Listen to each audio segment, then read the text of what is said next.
Kwa majina naitwa Bwakisa Mwaibuji, mkuu wa idara ya utekelezaji bandari ya Tanga.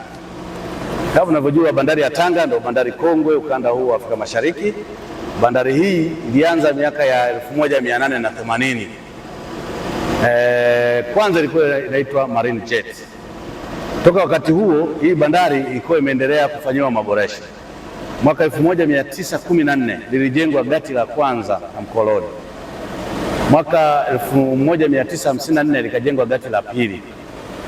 Katika magati hayo huwa yakawa sio manyofu.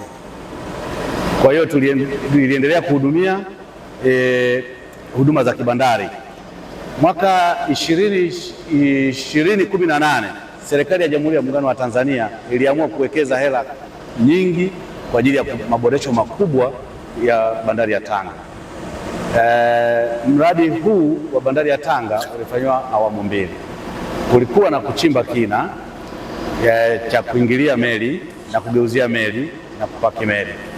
Kulikuwa na ujenzi wa magati. Upande wa mashariki iliongezewa mita 92, upande wa magharibi mita 50, kufanya zile gati sasa zenye urefu wa mita 450 kunyooka.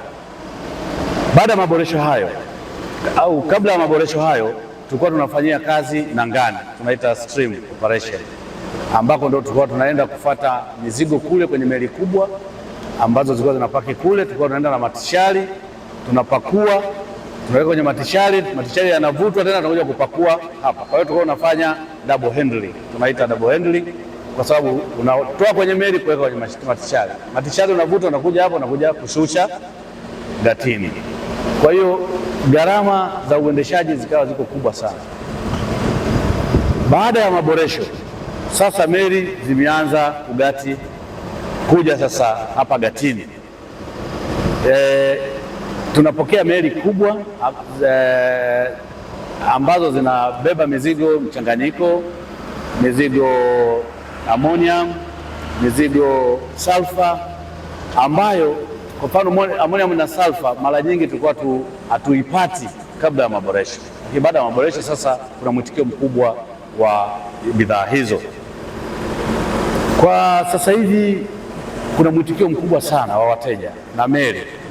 Kwa mwezi takriban meli kubwa, kwacha hizi ndogondogo za coast na nini, ni zaidi ya 20 tunayahudumia bandari ya Tanga.